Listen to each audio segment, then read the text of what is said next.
Hey, everybody. Welcome back to another episode of the Autistic Voice Project.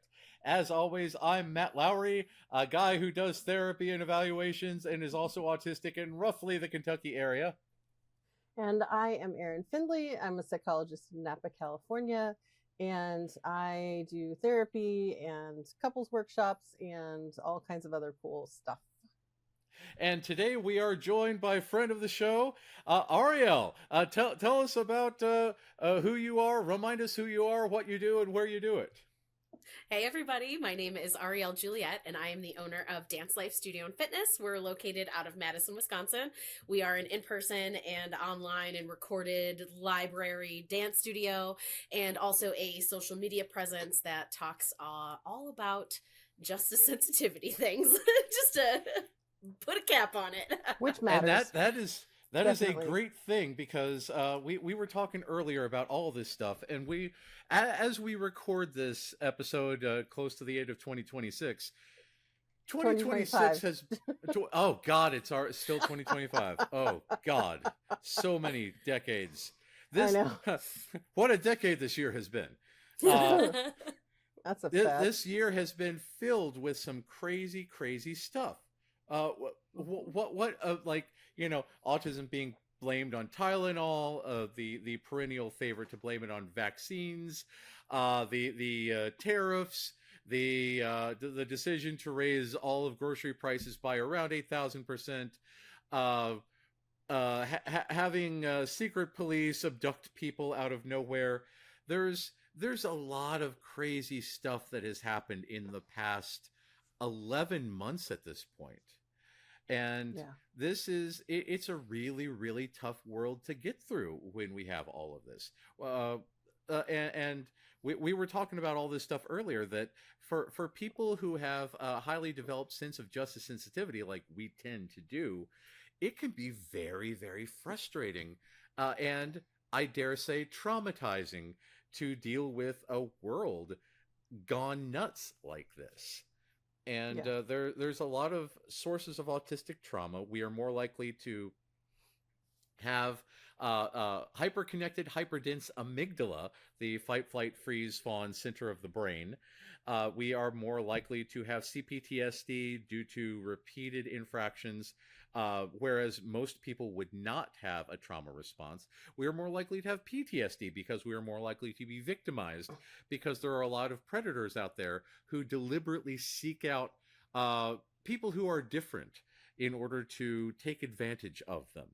And And with we're their more likely to have developmental trauma because we're ah often not attuned to or not responded to accurately according to our needs from very early on, which then creates the groundwork for anything bad that happens to be exponentially worse and reframe our sense of safety in context with relationships to other people. yeah, because if you're not safe with your family of origin, then Yeah, you replicate that pattern because you can handle that, instead of learning what true safety really is. right. So Ariel, tell us about your view on all this, because this is one thing we were talking about before the show, before last episode. Uh, how do we want to change 2026 to be more autistic friendly? How do we deal with dealing with trauma? Do you have any trauma of your own that you want to talk about? Because there's a lot of I believe that our audience would resonate with any and all of these topics. Yeah, I agree. Well, I feel like the one thing that, because Matt and I, we were talking about this before we went on air, the thing that is really on my mind right now is the trauma of being a social media creator with a really big platform. Oh yeah. Hmm. Because I have struggled to continue to be a content creator this past year. A lot of my other friends who are often neurodivergent but also creators, it's gotten much more hostile for anybody who is marginalized in any capacity, Yeah. one of the main things that's been coming up lately is I will put a description on my video and I just put my name and my pronouns, he, him, and people make it all about them, and I'm just sitting here like, this has nothing to do with you. This isn't even Right. That's for people who care. If you don't care, don't use them. Like, Right. yeah. And so yeah, go on. oh, Sorry, no, go sorry. go for it. Oh yeah, it's just fuck the bigots. What up with the bigots? Why the bigots? Yeah. So Matt and I had discussed this about it just feels like people have been more emboldened, and this was one of the first things that I worried about when Trump was reelected, because this was very much true in his first, I want to say his first semester. Yeah. I wish. Oh God, his first term. Have you seen his handwriting? We're not entirely sure that's not the case. You're So, right. Yeah, yeah. I'm saying, yeah.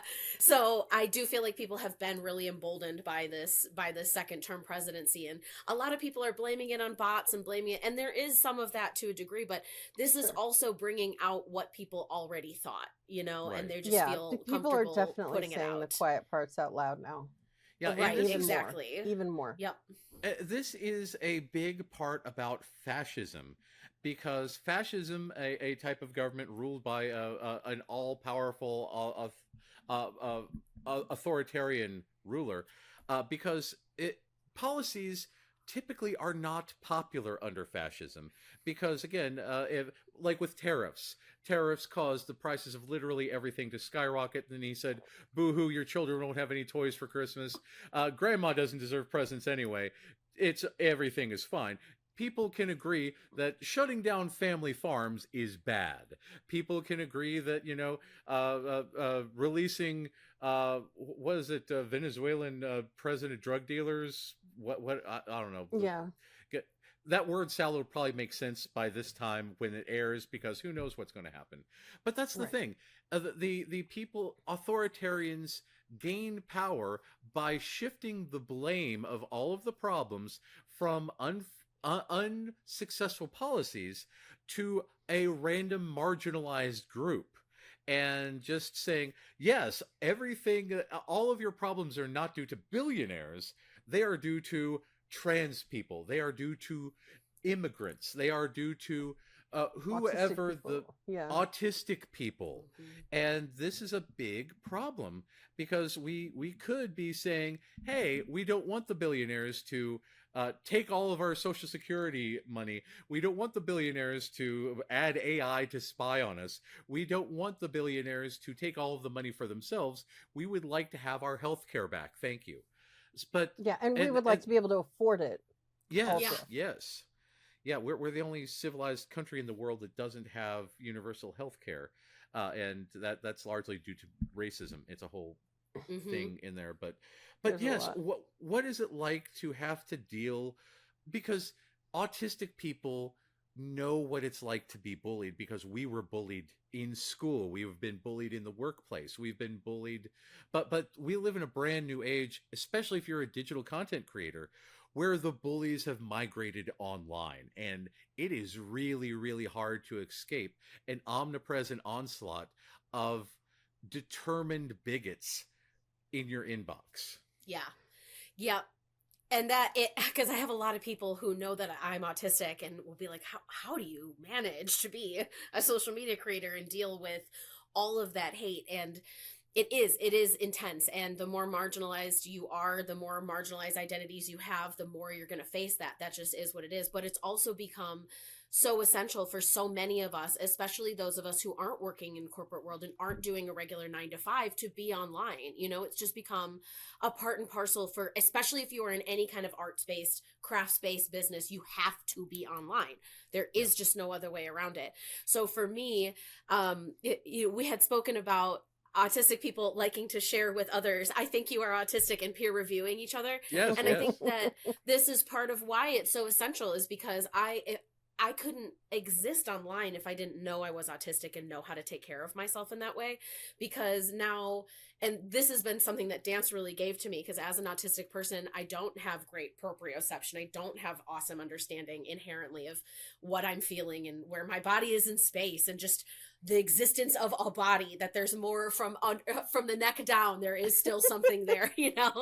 So I feel like a Yes. lot of us don't have that, right? And dance has really helped me get in touch with that, and so has content creation, of being aware when I am in an activated state, when I feel, you know, my hands are going cold and my heart's pumping and I'm getting all sweaty in my armpits and maybe my palms are kind of clammy, you know, of understanding it doesn't matter whether I'm trying to talk myself out of being stressed. My body is telling me it's stressed out, Yeah, right? yeah. So by knowing that this is going to happen, by knowing that this is my autistic disposition, that's how I am able to content create. And by having a moderator who helps me and kind of is my breakwater for, and I get to be in my little bay all nice and safe, just splish splashing and having fun. But knowing when I need to step back because my system is too overwhelmed and I can't, it's so much more of a danger that I will burn out than I'm going to sink the ship because I didn't do enough. You know, I feel like a lot of us struggle with that, of not doing enough. And so we push past our body signals, or we don't hear our body signals, you know, and that's just not sustainable. Yeah, yeah. And so Erin, tell us about why neurotypicals are able to operate at mediocrity forever, but autistic people shine bright and burn out quick. What is up with this? Well, I mean, I'm not sure I would say that neurotypicals burn with mediocrity forever. But what I will say is we are so focused on, we tend to be so focused as autistic people on the things that are interesting to us, on the things that are passionate to, you know, that we're passionate about, that we don't tend to do well with like just doing a little bit each day. It's like we're all in or we're not there, right? Well, And what do you so- mean? I've heard legend that people open up advent calendars once a day instead of just I know, ripping up the weird, side of the huh? box, yanking the whole thing out, dumping out everything, and then it's a one size serving. What Right. up? Bizarre, right? Yeah, weirdos. You know, just like people eat half of a meal. Half of a meal. I mean, Meals are that's- meal size. That's a one meal serving. right, exactly. Like Otherwise, I would have had two, which is also a meal. right. But yeah, so we do this thing where we get into this groove, A flow state. and we're so enraptured by it that that we lose track of, or we can tend to lose track of things that are signals that might be difficult for us just in general, but then become even more difficult for us when we're in that flow state, like body signals like hunger or thirst. Like just now, you know, we were kind of in the flow state recording the first episode with Arielle, and then like we stopped and it was like, oh, you know, actually I do need a bio break, but it took my brain a minute to realize my body needed something, right? Yeah. Are you ready to record another episode? Yeah, I'm in the flow state. Oh wait, I gotta pee. Right, exactly. And that's a pretty quick response. Like it didn't always used to be like that for me. And you two probably can relate. Like many people, many autistic folks are like, you know, 4 hours after you had to pee, all of a sudden, oh shit, now I'm like floating away on the, you know, a ship because my bladder is so full. I'm sailing away. Exactly. Yeah, I agree though that even though we have to do this on manual, that it is learnable. It is something that can improve. It is. Well, and so I think I've said this before, but I'll say it again just because, you know, our favorite listener might not have heard it last time. And Arielle, I haven't had a chance to say it to you directly. The concept of the growth mindset is really important here, because it's not like some people will say that the growth mindset is like you can do anything, and no, that's bullshit. No. It's You mean I won't be able to just take off and fly under my own power? I've been lied to my entire life. Everybody's I know. have Well, this I mean, false optimism. you can fly. It's just it's gonna end once quite dramatically, and you won't be able to fly again Yeah, downward. That's fair. because splat. So how do you deal? Which I don't recommend. But like, Yeah. so here's the analogy that I use. Okay, for those of you who are not watching on the video, I'm a short woman. I'm like 5'3" on a good day. Okay, I am not good at basketball. I am not an elite athlete. Okay, For those so listening, I'm Erin is currently clad in basketball shorts and dribbling. no. I will never ever qualify for the NBA, right? For a wide variety of reasons. Three of which I'm too old now. I am a woman, and they don't currently let women into the NBA, and I am 5'3", and that's irrespective of my ability with basketball. But even if I were the best basketball player ever, I still would not qualify for the NBA, right? But I can become a better basketball player than I am today. And that's what the growth mindset is. It's not, I can become, I can be the point guard for the NBA. It's, I can be a better basketball player than I was this morning when I woke up. So that's growth mindset. And I think that this relates back to the bigots, because the bigots tend not to be very growth-minded. The bigots tend to say, yes, I am already the best that there ever was at everything. I am the best I am the absolute resource for literally all things. I know everything. And everyone else is bad. And I, with my massive ego, are able to tell you what you are bad about at. And because that's their grammar there, I think. But Usually it's about that good. Yeah. Me have feeling words. Me no pronouns me have. No pronouns for me. It isn't me a pronoun. Yeah. Ms. Well, yeah, exactly. And this is the thing. And Erin has been trying to get me for roughly half a decade at this point to try to make a TikTok. And because someday I'll succeed. I don't understand. Back in the day, I used to be very good at computers in the 1990s, in like, I don't know, hackers era, when everything was like Dayglow. I was good at computers because that was my speed. Now everything is a bizarre hellscape of ones and zeros, and I just don't get it. But this is a thing that there's a lot of people out there who have a lot of inadequacies, and they blame it on literally anyone out there. And they don't understand what a pronoun is. They don't understand why pronouns exist. They don't understand the fake concept of gender. And therefore they get online and argue really, really basic, stupid things. And they take it out on, I equate it to, so there's a, have either of you ever seen the Spike Jonze version of Where the Wild Things Are? No. There's the monsters were done by Jim Henson Studios. It's one of those movies that makes you feel emotions, and there's a lot of. So little tangent there because this is what we do. James Gunn is autistic. James Gunn has come out on his podcast, the Peacemaker podcast, and his wife explicitly said, "You're on the spectrum," and he was like, "Yeah." And they all agree that John Cena was on the spectrum, and they're like, "Yeah, the vigilante character is explicitly on the spectrum. I wrote him like me, etc., etc."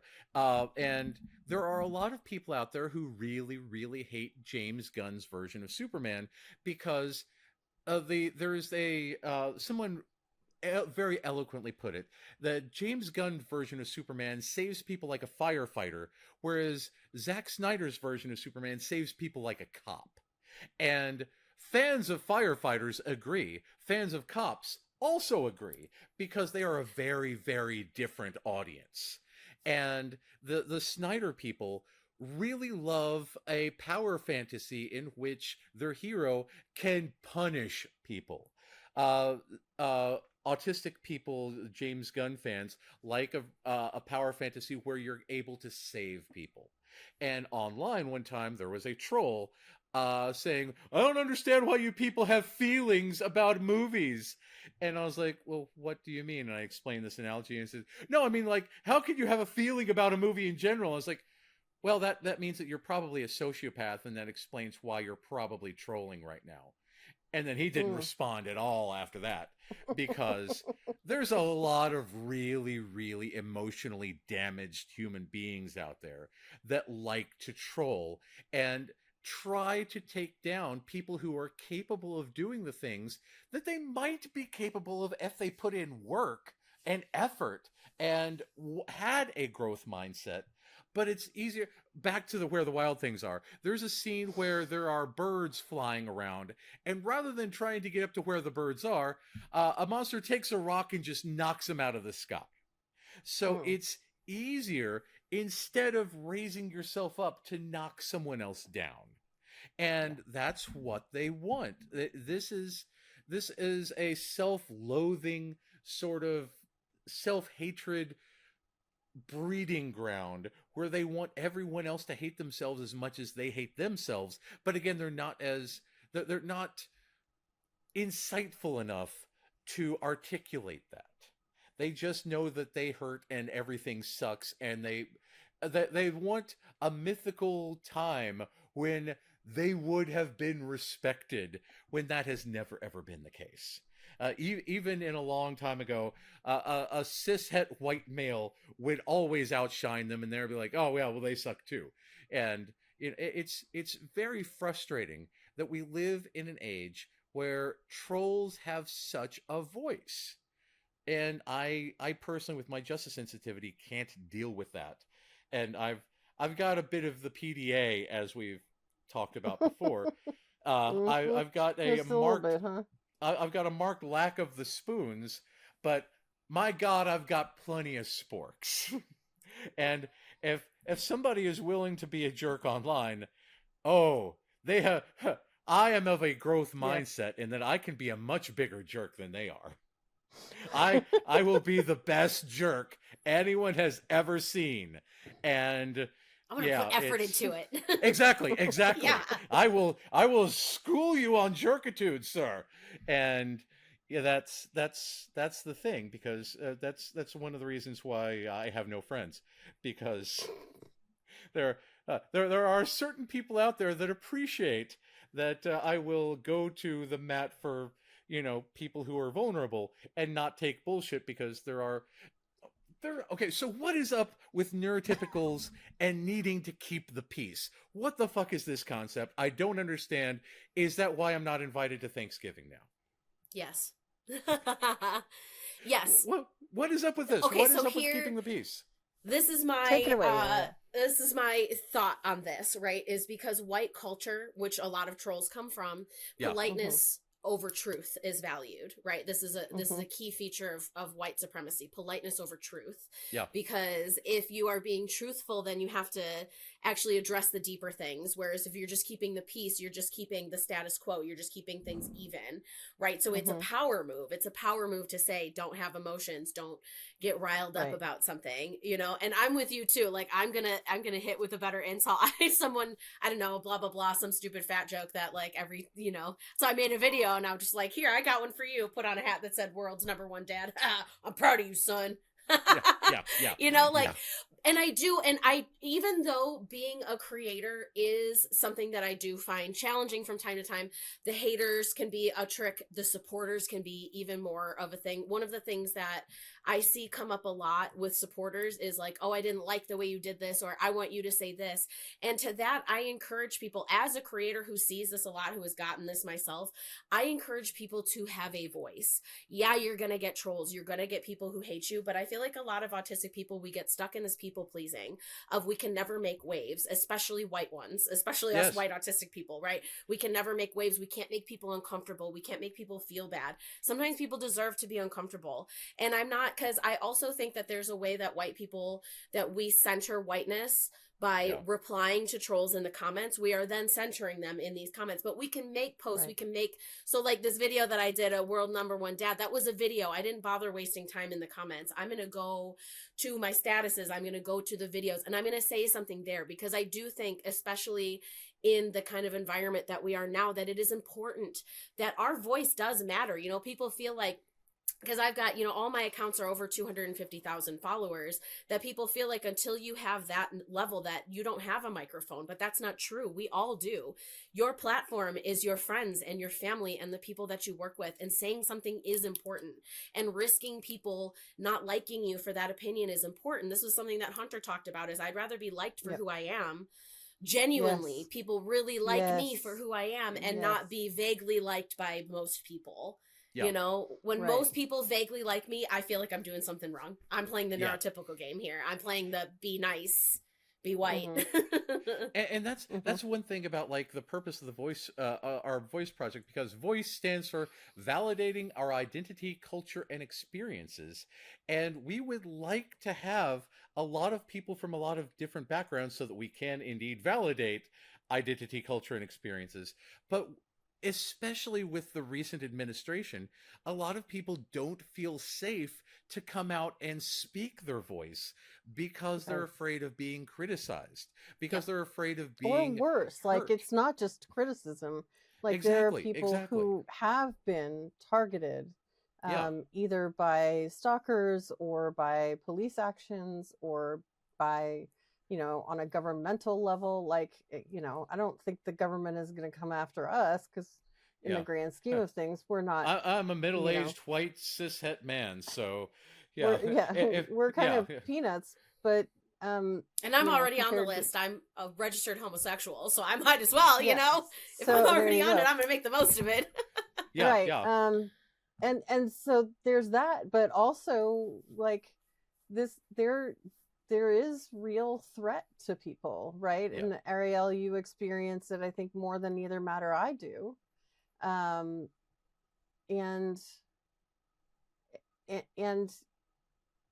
so it's important to respect that, like, as we're bringing on guests, you know, that some people might not be up for, you know, having their voice be heard in this way, or having their face be seen in this way, and that's okay, right?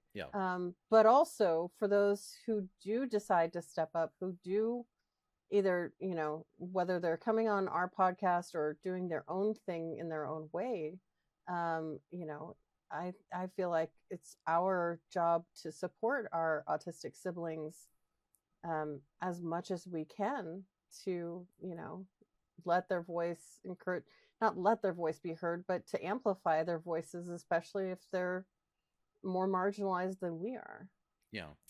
And that's the thing, because and please correct me if I'm wrong, because I don't want to be the traditional cishet white guy speaking on behalf of somebody. You don't want to mansplain? Weird. Indeed. If you hear someone with a voice of your background speaking up, it might make it easier for you to speak up. So what's it like being a voice for other queer people? Oh, I highly recommend it. It's so empowering. I mean, there's no messages that mean more to me than the people who in some way felt more safe to go out in the world and be themselves, you know? And I think that the fear that a lot of people have of saying something is oftentimes, will say that it's the fear of physical safety, But I think that most people are being more challenged by the fear of being like kicked out of the herd, because I feel like it's Yeah. really easy for humans to forget that we're just herd mammals, Yes. and Yeah. that being kicked True. out of the tribe feels like life or death, so a lot Right. of times I feel like people withhold their own voice out of that fear of being kicked out of the herd. And Mhm. people who have experienced greater levels or intersectional levels of marginalization have already been kicked out of the herd, Yeah. and as Mhm. somebody who has faced that, because especially in my career, when I Yes. Yes. recovered from an eating disorder into a plus size body, that there's like none of that in belly dance, and people have this idea of like it's for curvier bodies, and sure, that's true for students, but it's not true for professionals. And I knew that unless I spoke on that I wasn't going to have a job anymore. Right. So like, take it from people who have been kicked out of the herd. There's worse things, you Mhm. can make another herd. There's other, it's not what it was on the tundra. It's not, oh, I'm going to freeze to death because people don't like me, as I feel like a lot of us get stuck in that. And it's very, very empowering to find that voice and to speak up. And honestly, I would say speaking on places that you hold privilege is a lot easier. And Mhm. you may find, like I have, that so my belly dancer friends, I'm the white one of the group, I see them talk about race and everybody's arguing in the comments. When I talk on race, people are like, oh, that's a really great point, wow, I didn't think about that. In the places where we Mhm. hold power, people will listen to us. So start there. Yeah. Don't start with the hard ones. Don't start with Yeah. the place you're already marginalized. Start with one where you hold all the power.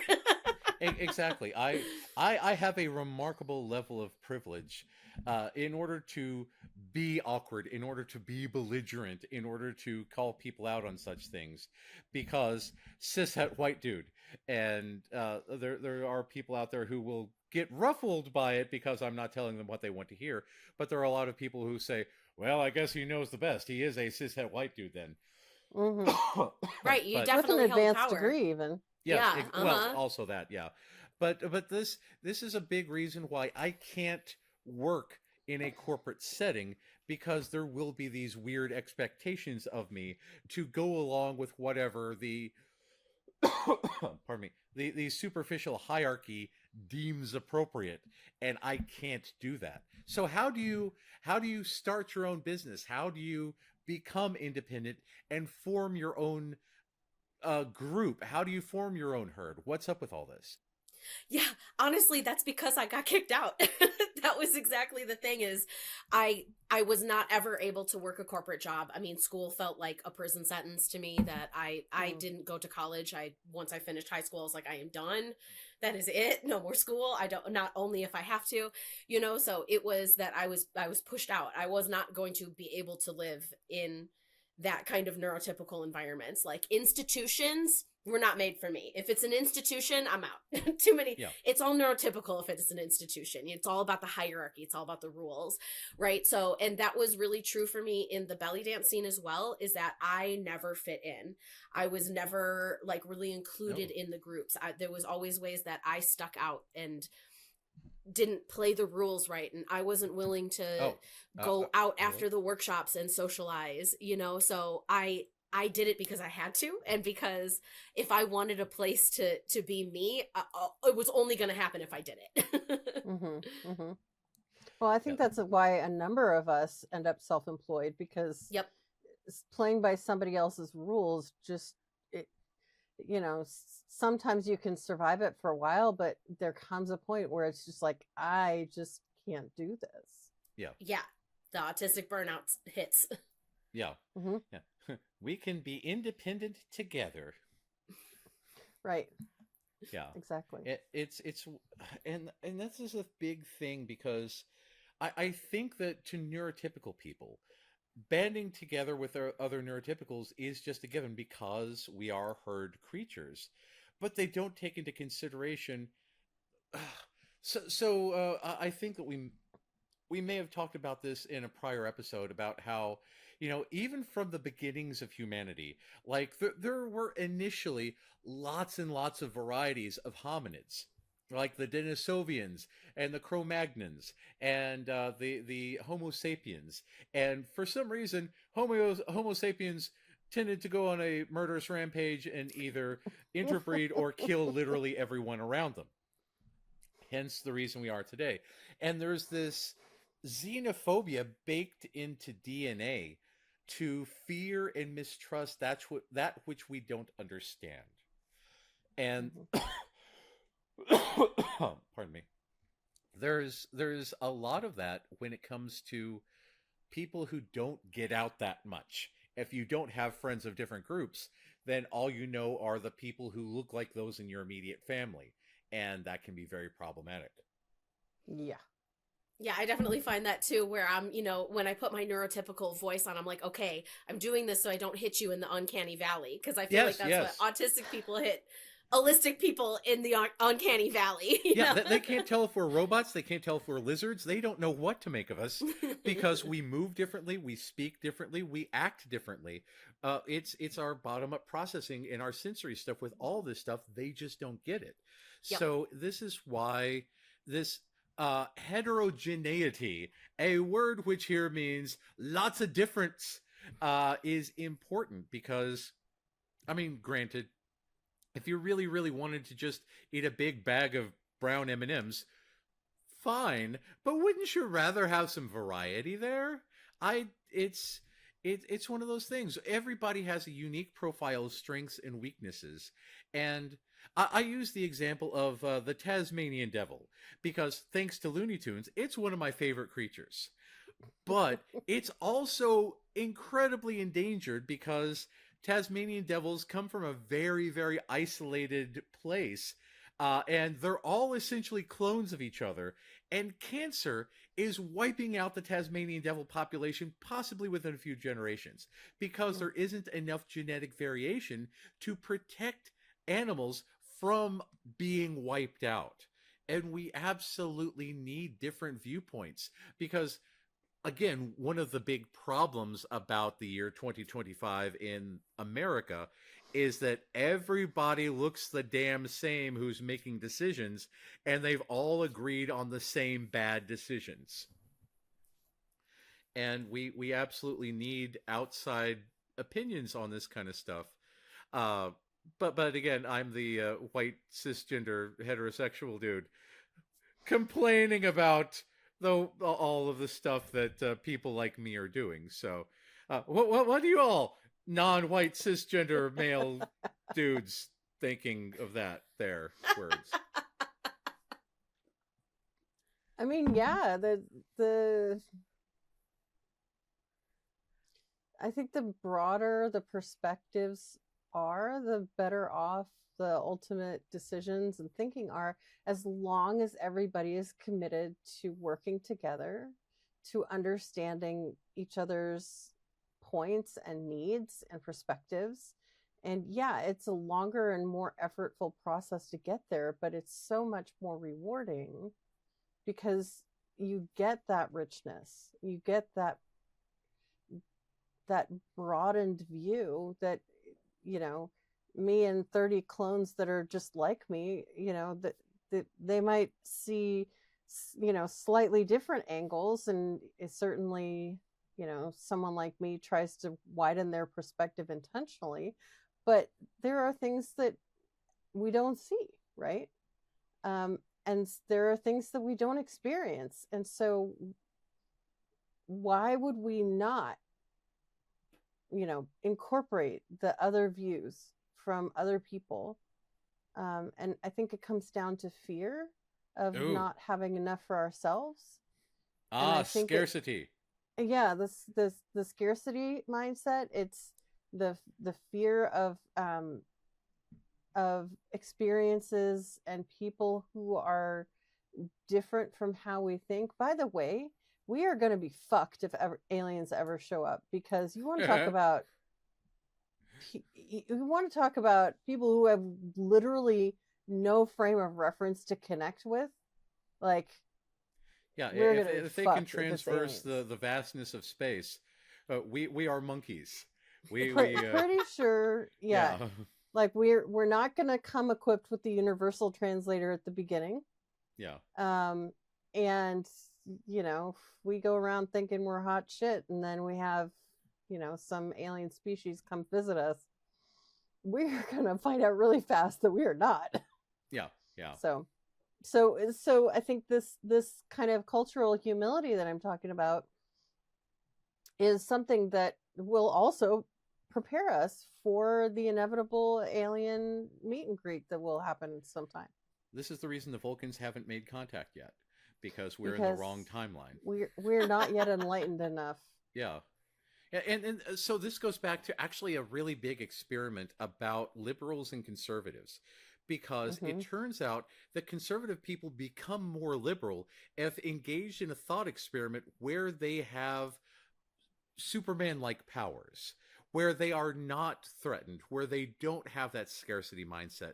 When they are able to be generous, they are more likely to be generous to people Right. less like them.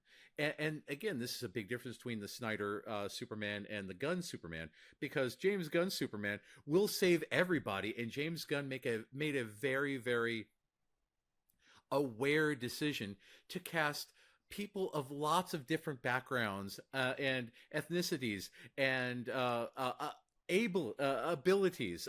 There's explicit usage of wheelchairs and everything because he wanted to have representation in this movie. But again, there's the people who don't go for that, want to punish because they're afraid of being hurt themselves. They're afraid of being Right. phased out or marginalized, or Mm-hmm. other people doing to them what they do to others. So Right. It's it's that phrase, every accusation is a confession. exactly. Yeah. It's one of those things, and we absolutely need to be better. We need to be more like Superman and protect those around us, even if they are not like us, even if they are very Especially different. when they're not like us. Exactly. And Especially. yeah, not Nazis though. Fuck Nazis. But That's it's a choice. So yeah, let's take a moment on that um because I actually this has been a couple probably month now, but I actually had this conversation with a client who is more conservative leaning, and the typical blue lives matter mentality. And I'm not we saying need to protect the Smurfs. I'm not saying cops lives don't matter. I have police in my family, and I have worked with law enforcement clients, and um I have a lot of respect for the job, but that doesn't mean I look at it with rose-colored glasses.